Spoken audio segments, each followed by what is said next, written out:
پاکستان معاشی استحکام کے سفر پر گامزن IMF پروگرام مائکرو اکنامک استحکام لایا۔ وزیر اعظم شہباز شریف کی دبئی میں پاکستانی شخصیات اور سرمایہ کاروں کے ساتھ بیٹھک۔ کہا مہنگائی 2% پر آ گئی، شرح سود 12% تک آنے سے معاشی اشاریے بہتر ہوئے۔ جنوری میں ترسیلات زر $3 ارب تک پہنچ گئے۔ نوجوانوں کے لیے IT اور AI میں مواقع پیدا کرنے کی کوششیں کر رہے ہیں۔ وزیر اعظم آج دبئی میں ورلڈ گورنمنٹ سمٹ میں شرکت کریں گے۔ کلیدی خطاب میں اقتصادی ترقی، ڈیجیٹل تبدیلی اور اصلاحات سے متعلق پاکستان کے ویژن پر روشنی ڈالیں گے۔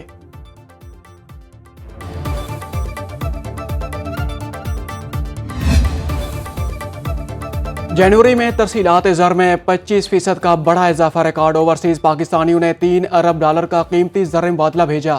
اسٹیٹ بینک نے تفصیلات جاری کر دیں۔ سعودی عرب میں کام کرنے والے پاکستانیوں نے سب سے زیادہ $72 کروڑ 83 لاکھ بھیجے۔ UAE سے $62 کروڑ 17 لاکھ، برطانیہ سے $44 کروڑ اور امریکہ سے $30 کروڑ آئے۔ رواں مالی سال کے 7 ماہ میں ترسیلات زر میں 32% اضافہ ہوا۔ بیرون ممالک مقیم پاکستانیوں نے رواں مالی سال $31 ارب بھیجے۔ ایک سال پہلے 16 ارب موصول ہوئے تھے۔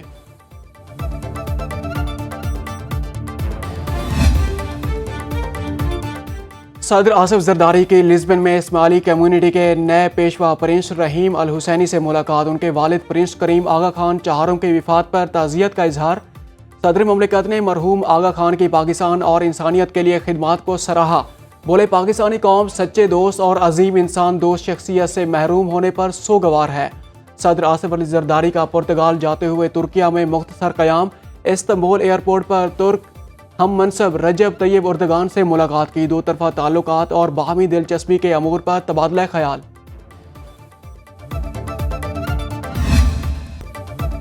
ملک کی سب سے بڑی عدالت کے لیے مزید ججوں کے نام فائنل۔ جوڈیشل کمیشن نے سپریم کورٹ میں 6 نئے ججوں کی تعیناتی کی منظوری دے دی۔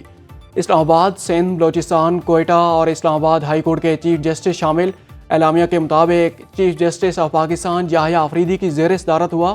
اسلام آباد ہائی کورٹ کے چیف جسٹس عامر فاروق، سندھ ہائی کورٹ کے چیف جسٹس محمد شفیق صدیقی، پشاور ہائی کورٹ کے چیف جسٹس اشتیاق ابراہیم، بلوچستان ہائی کورٹ کے چیف جسٹس ہاشم کاکڑ سپریم کورٹ جائیں گے۔ سندھ ہائی کورٹ کے جسٹس صلاح الدین پنوار، پشاور ہائی کورٹ کے جسٹس شکیل احمد کے ناموں کی بھی منظوری دی گئی۔ اسلام آباد ہائی کورٹ کے جسٹس گل حسن اورنگزیب سپریم کورٹ کے قائم مقام جج ہوں گے۔ ان کی تعیناتی آئین کے آرٹیکل 181 کے تحت ہوئی۔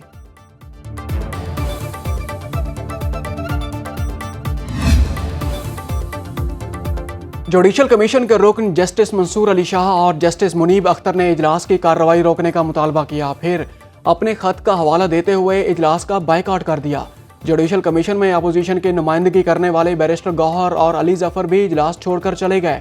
PTI سے تعلق رکھنے والے ارکان علی ظفر اور بیرسٹر گوہر نے اپنا موقف اجلاس کے بعد میڈیا کے سامنے پیش کیا۔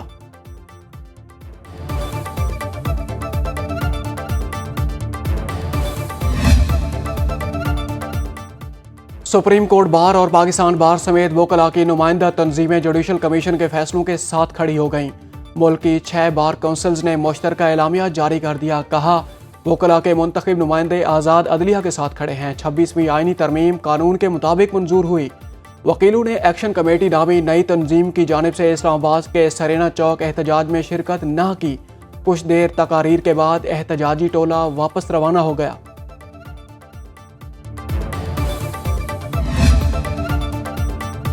چیف جسٹس اسلام آباد ہائی کورٹ نے ججز کی سینیارٹی تبدیل کرنے کے خلاف 5 ججز کی ریپریزنٹیشن مسترد کر دی۔ 3 صوبائی ہائی کورٹ سے ججز کے تبادلے کے بعد اسلام آباد ہائی کورٹ میں تبدیل کی گئی سینیارٹی لسٹ برقرار۔ لاہور ہائی کورٹ سے ٹرانسفر ہو کر جسٹس سرفراز ڈوگا سینئر پیونی جج برقرار۔ Justice Mohsin Akhtar Kayani, justice Tariq Jahangiri, justice Babar ستار، جسٹس سردار اعجاز خان اسحاق اور جسٹس سمن رفعت امتیاز نے ریپریزنٹیشن فائنل کی ہے۔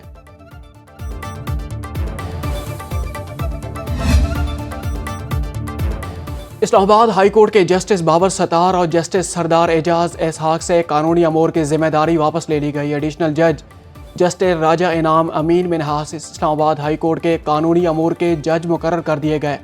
چیف جسٹس اسلام آباد ہائی کورٹ کی منظوری سے ڈپٹی رجسٹرار نے نوٹیفیکیشن جاری کر دیا۔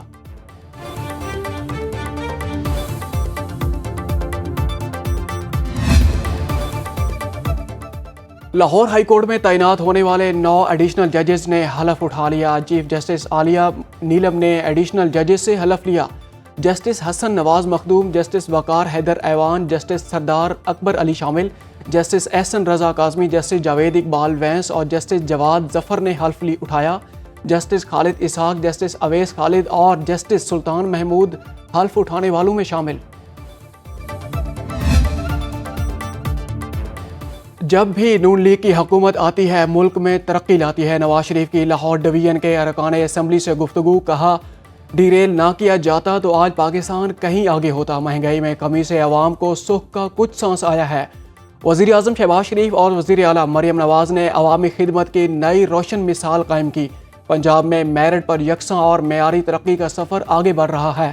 زندگی میں بہت اتار چڑھاؤ دیکھے ہیں، مریم نواز نے کہا۔ نواز شریف پاکستان کی ترقی کا نام ہے۔ ارکان اسمبلی نے مریم نواز کو پنجاب کا فخر قرار دیا۔ بھارتی وزیر اعظم کی جانب سے پھر پاکستان کی فضائی حدود کا استعمال۔ نریندر مودی کا طیارہ فرانس جاتے ہوئے پاکستان فضائی حدود سے گزرا۔ مودی کا طیارہ 41 منٹ تک پاکستان میں پرواز کرتا رہا۔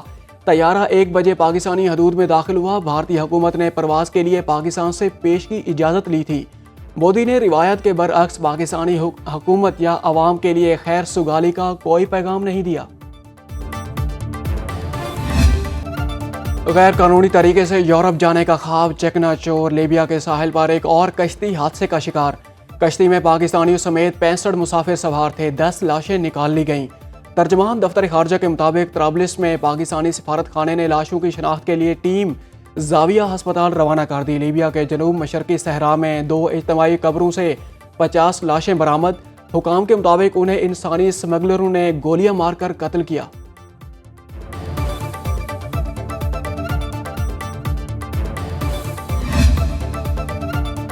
وفاقی وزیر منصوبہ بندی احسن اقبال کہتے ہیں ترقی اور خوشحالی کے لیے سمندری تجارت کو فروغ دینا ہوگا۔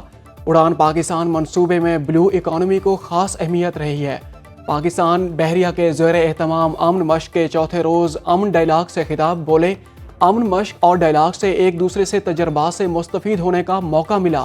پاک بحریہ کے سربراہ ایڈمرل نوید اشرف نے کہا درپیش خطرات سے نمٹنے کے لیے مل کر کام کرنا ہوگا۔ میری ٹائم سیکیورٹی کے لیے 2 طرفہ تعاون کو فروغ دینا ہوگا۔ بنگلہ دیشی بحریہ کے سربراہ ایڈمرل نظم الحسن بولے امن مشق سے خطے میں امن و امان کا قیام یقینی ہوگا۔ خطے میں امن نہیں، ہم امن کے لیے نکلے ہیں۔ مولانا فضل الرحمان کا کہنا ہے کہ ہم جرگوں کو عزت کی نگاہ سے دیکھتے ہیں۔ امن کے بغیر ترقی اور خوشحالی ممکن نہیں۔ 12 سال سے تسلسل کے ساتھ آپ کے جرگوں میں شریک ہو رہا ہوں۔ قومی جرگے میں شرکت میرے لیے اعزاز ہے۔ ہم نے کہا قبائلیوں کو ان کے فیصلے کرنے کا حق دیا جائے۔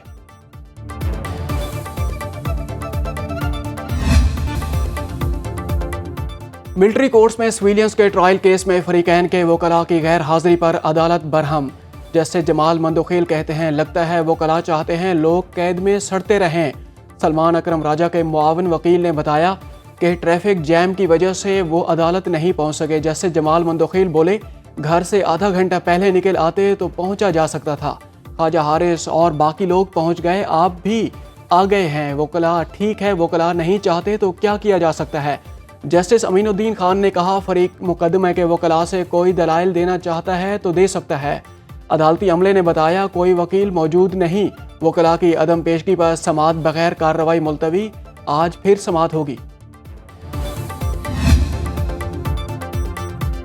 اسپیکر سردار ایاز صادق کی زیر صدارت قومی اسمبلی کا اجلاس، اپوزیشن کی ہنگامہ آرائی۔ وزارت آبی وسائل کی طرف سے کوئی موجود نہ ہونے پر اسپیکر کا اظہار برہمی۔ سید نوید قمر بولے وفاقی سیکریٹری کو پارلیمنٹ کی توہین میں بلایا جائے۔ اپوزیشن نے تحفظات اسپیکر ایاز صادق کے سامنے رکھ دیے۔ قومی اسمبلی میں انکم ٹیکس ترمیمی آرڈیننس 2024 پیش، قائمہ کمیٹی برائے بحری امور کے معیاری رپورٹ ایوان میں پیش۔ کمیٹی رکن سعد وسیم نے رپورٹ ایوان میں پیش کی۔ اجلاس آج دوپہر 2 بجے پھر ہوگا۔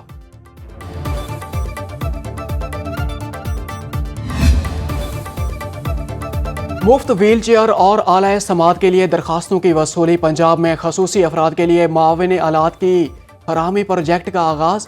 وزیر اعلیٰ مریم نواز کہتی ہیں اسپیشل افراد کی بحالی اور بہتری کا وعدہ ضرور پورا کریں گے۔ پاکستان کا پہلا سرکاری آٹزم سینٹر بھی جلد مکمل ہو جائے گا۔ ہمت کارڈ کے اجراء کا مقصد خصوصی افراد کو معاشی خود انحصاری کی طرف گامزن کرنا ہے۔ وزیر اعلیٰ پنجاب کے دھی رانی پروگرام کے تحت لودھرا میں 55 جوڑوں کی اجتماعی شادیوں کی تقریب۔ حکومت پنجاب کی طرف سے جہیز اور جوڑوں کو 1 لاکھ روپے سلامی بھی دی گئی۔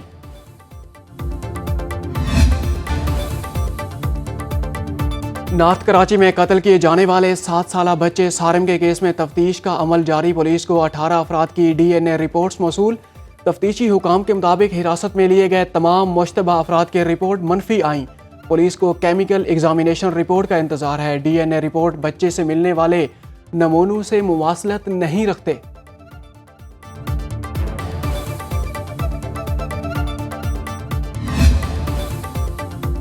عمرہ آپریٹرز اور ایئر لائنز کے لیے وزارت مذہبی امور کی سخت ہدایات۔ ترجمان وزارت مذہبی امور کے مطابق سعودی اتھارٹی نے عمرہ زائرین کے لیے پولیو ویکسینیشن لازمی قرار دے دی۔ پولیو کی ویکسینیشن کے بغیر سعودی عرب جانے کی اجازت نہیں ہوگی۔ ترجمان کے مطابق عمرہ زائرین روانگی سے 4 ہفتے قبل پولیو ویکسینیشن کرا کر سرٹیفکیٹ حاصل کریں۔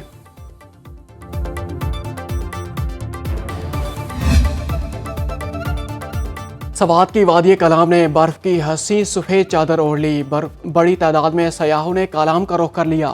بالائی علاقوں میں شدید سردی کے لہر برقرار۔ میدانی اضلاع میں درجہ حرارت مسلسل بڑھنے لگا۔ خیبر پختونخوا، گلگت بلتستان، آزاد کشمیر میں چند مقامات پر بارش اور برفباری کا امکان۔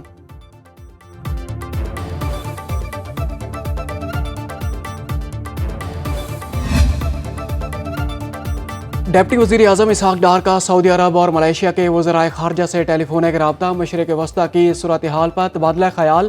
اسحاق ڈار کا مسئلہ فلسطین کے منصفانہ حل کے لیے مستقل حمایت کا اظہار۔ OIC وزرائے خارجہ کونسل کا غیر معمولی اجلاس بلانے کے لیے پاکستان کی حمایت سے بھی آگاہ کیا۔ سعودی اور ملائیشین وزرائے خارجہ نے مسئلہ فلسطین پر مستقل حمایت پر پاکستان کا شکریہ ادا کیا۔ فلسطینیوں کو بے دخل کرنے کے امریکی منصوبے پر ترک صدر کا سخت رد عمل۔ طیب اردوان کہتے ہیں غزہ فلسطینیوں کا گھر ہے، دنیا کی کوئی طاقت انہیں غزہ سے نہیں نکال سکتی۔